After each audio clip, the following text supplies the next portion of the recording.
Isudan Gadhvi challenge આપે છે મુખ્યમંત્રી ભૂપેન્દ્ર પટેલને કે 2027માં સરકાર બનતાની સાથે પહેલો પાયો આ જ અધિકારીઓ અહીંયા નાખશે અને આના ફરીથી મકાન બનશે. તમે એમ કહો છો કે આમાં ગાર્ડન બનાવવા, ભાઈ આ મકાન આપવાના જરૂરી છે, ગાર્ડન જરૂરી છે, પેલી વસ્તુ તો એટલે એને બુદ્ધિ નથી. એક તો 5 કરોડ 400 ચોરસ મીટર મારી ગૌચરની જમીન ભાજપે કોકને પધરાવી દીધી છે, આકાશમાં ઉડી ગઈ છે. એ ભાજપને વાંધો નથી અને અમારા 10 માલધારીઓના ઘર એને નડે છે કે ભાજપ છે એ કમલમ છે, ભાજપનો જુનાગઢનો એ કમલમ ગેરકાયદેસર છે એવું એનો પૂર્વ મંત્રીએ કીધું છે. ભાઈ આને ધર્મ અને જાતિથી કેમ જોડવામાં આવે? ભાજપ મંદિરો તોડ્યા છે ને, હકીકત છે. આ હિન્દુ વિરોધી સરકાર છે, હકીકત થઈ ગઈ. મસ્જિદ પણ તોડી જ છે. મારી વાત સાંભળો ને, ભાજપને ઉદ્યોગપતિના મકાન કેમ નથી તોડતી? હાલો પછી અધિકારીઓના બાપની એટલી તાકાત થઈ ગઈ કે રાતોરાત તોડે. હું કાલે અધિકારીના ઘરે જઈને મકાન તોડી આવું તો ભાજપ એના બાપની જાગીર ગુજરાતને સમજે છે. માલધારીઓ એસટી એસસી ઓબીસીની વિરોધી છે એ સાબિત થઈ ચૂક્યું છે. ભાજપનો એક કાર્યક્રમ માલધારીનો ગુજરાતમાં નહીં થવા દે. આ વખતે ભાજપને કેવું છે કે એક માલધારીના આંગણે જઈ બતાવજો ને કાર્યક્રમ કરી બતાવજો.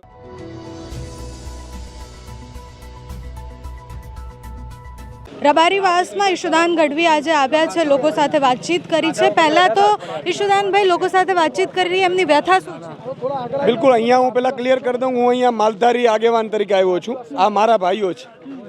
હું કોઈ આમ આદમી પાર્ટીના પ્રદેશ અધ્યક્ષ તરીકે નથી આવ્યો. મારું એક મુખ્યમંત્રીને એ કહેવાનું છે કે આટલી નમાલી નેતાગીરીથી ચાલશે તમારું રાજ્ય? આજે તમે 1952ના લોકો છે, એમણે રાતોરાત એક દિવસની નોટિસમાં મકાન તોડી નાખ્યા.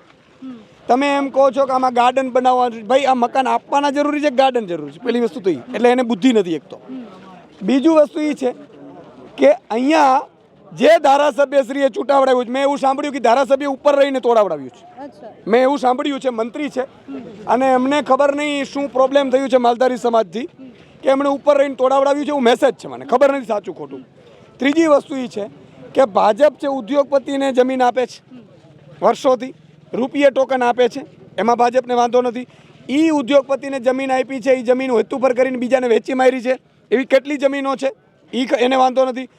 5 કરોડ ચોરસ મીટર વિધાનસભામાં જવાબ આપેલો છે. 5 કરોડ 400 ચોરસ મીટર મારી ગૌચરની જમીન ભાજપે કોકને પધરાવી દીધી છે, આકાશમાં ઉડી ગઈ છે. એ ભાજપને વાંધો નથી અને અમારા 10 માલધારીઓના ઘર એને નડે છે. ત્રીજી વસ્તુ કે ભાજપ છે એ કમલમ છે, ભાજપનો જુનાગઢનો એ કમલમ ગેરકાયદેસર છે એવું એનો પૂર્વ મંત્રીએ કીધું છે.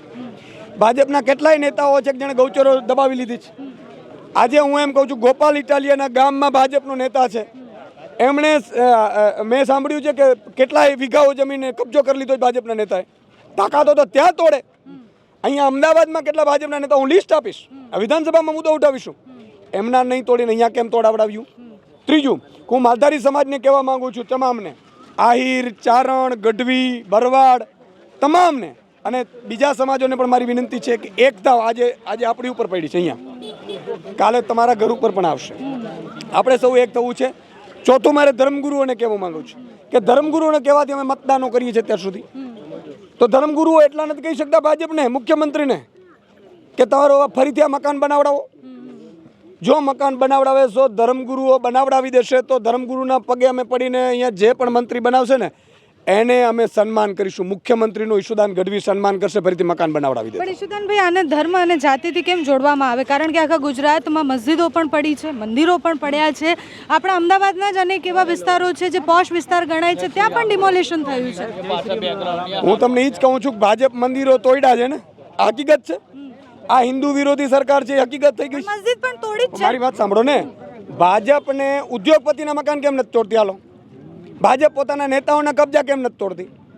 તો ગરીબોને જ તોડશે, એટલે ગરીબોમાં જ કાનૂન આવશે. અચ્છા, કાનૂન અહીંયા 1952 થયો, તોડી જ ન શકે. પછી મેં સાંભળ્યું છે અહીંયા સ્થાનિકોએ કીધું કે હાઈકોર્ટમાંથી આવી ગયેલું છે કે તમે બેય નક્કી કરો, તો વસાહતવાળાને તો લીધું જ નથી એને સાથમાં. પછી અધિકારીઓના બાપની એટલી તાકાત થઈ ગઈ કે રાતોરાત તોડે. હું કાલે અધિકારીના ઘરે જઈને મકાન તોડી આવું તો આ અંગ્રેજોથી પણ બદતર હાલત માલધારીઓ ઉપર અત્યાચાર કરવામાં ભાજપે બાકી નથી રાખ્યું. આ પહેલાં ગાયોને ઉપાડ્યા, ગાયો વિરોધ કાયદો લાવી. આ ગાયોને, અમારી માતાબેન દીકરીઓને જૂટવીને ગાયો ભરીને, ગાયો ભરતા ક્યાં હતા? ખોચલામાં. એમ કે તમારે ગાય એટલામાં રાખવાની, પોતે ખોચલામાં ભરીને ગાયો મરી ગઈ. એનો જવાબદાર કોણ? કેટલી ગોચરની જમીનો છે એને રહેવા નથી દીધી. બરાબર. આજે નારાયણપુરમાં ટીપી હેઠળ 32 બંગલા 30 દુકાનો કપાતમાં નહીં જાય. ધારાસભ્ય શ્રી બાંધરી આપી. કહેવાનો મતલબ એ છે કે ભાજપ એના બાપની જાગીર ગુજરાતને સમજે છે. માલધારીઓ એસટી એસસી ઓબીસીની વિરોધી છે એ સાબિત થઈ ચૂક્યું છે. અમે વિધાનસભામાં મુદ્દો ઉઠાવીશું, અમે તમામ માલધારીઓનું ગ્રુપ બનાવીશું. આ આંદોલન હવે વધશે. માલધારી સેના અને તમામ લોકોએ ભાજપ કોંગ્રેસ આમ આદમી પાર્ટીના નેતાઓએ ક્લિયર કરવું પડશે કે માલધારી સમાજ સાથે છે કે ભાજપ સાથે છે, સરકાર સાથે છે. બધા ક્લિયર કરવું પડશે. અને નહીં તો પછી એને એક સન્માન કાર્યક્રમ અમે નહીં થવા દઈએ. ભાજપનો એક કાર્યક્રમ માલધારીનો ગુજરાતમાં નહીં થવા દઈએ. ઈશુદાનભાઈ, અહીંયા છે ને ના માત્ર ખાલી મતલબ ભાજપના જ નેતાઓ, કોંગ્રેસના નેતાઓ પણ રહે છે, આમ આદમી પાર્ટીના નેતા પણ રહે છે, ઇવન એએમસીમાં પણ બહુ જ બધા નેતા છે જે ભારતીય જનતા પાર્ટી સાથે જોડાયેલા છે. હું એ જ કહું છું, ભાજપના નેતાઓના બંગલા તોડો, હાલો હું આવીશ ભેગો. તમારામાં તાકાત હોય તો ભાજપના નેતાઓ હું બતાવું ને. બંગલા કે બતાવું, ભાજપના નેતાઓએ કબજો કર્યો છે એ બતાવું, ભાજપના નેતાઓએ ગૌચર દબાવી છે એ બતાવું, ખાલી કરાવડાવું. એટલે ભાજપ એ બહુ ક્લિયર છે મેસેજ. ભાજપ એવું સમજાવવા માંગે છે કે અમે તમારા ધર્મગુરુઓ, તમારા આગેવાનોને રાજ્યસભાની ટિકિટ ફાળવી દેશું એક, અને એની પાસેથી તમામ માલધારીઓને જોડી અને મતદાન લઈ લેશું. આ વખતે ભાજપને કેવું છે કે એક માલધારીના આંગણે જઈ બતાવજો, કાર્યક્રમ કરી બતાવજો. અને ધર્મગુરુઓને પણ મારી વિનંતી હાથ જોડીને કહું છું કે ધર્મગુરુઓ ક્લિયર કરે ને ભાજપ પાસે અહીંયા ફરીથી મકાન બનાવડાવે. અને જો નહીં બનાવડાવે તો ઈશુદાન ગઢવી ચેલેન્જ આપે છે મુખ્યમંત્રી ભૂપેન્દ્ર પટેલને કે 2027માં સરકાર બનતાની સાથે પહેલો પાયો આ જ અધિકારીઓ અહીંયા નાખશે અને આના ફરીથી મકાન બનશે. ગાર્ડન બનાવશો તો તોડીને મકાન બનાવીશું અમે. આ અમારી જમીન, હકની જમીન છે, માલધારીઓની જમીન છે. અને ભાજપે લાખો એકર જમીન તમે આપી છે ઉદ્યોગપતિઓને. મેં સાંભળ્યું છે કચ્છ અડધું તમે કોઈક ઉદ્યોગપતિને આપી દીધું છે, ત્યાં તમને કંઈ નડતું નથી. તમે મીઠાના ભાજપના નેતાઓને મીઠાની જમીનો આપી છે, ત્યાં તમને વાંધો નથી. અને અહીંયા ખાલી એક વીઘામાં તમને પ્રોબ્લેમ થઈ ગયો છે. એટલે સદંતર અન્યાય છે, અંગ્રેજોથી બદતર. અને ભૂપેન્દ્ર પટેલ માફી માંગીને ફરીથી આ મકાન બનાવડાવે, પોતે ઊભા રહીને, અને અમે એનું સન્માન કરીએ એવી અમારી માંગ છે. સાહેબ, એક અમારો નારો છે, પહેલે લડે થે ગોરો છે, અબ લડેંગે ચોરો છે.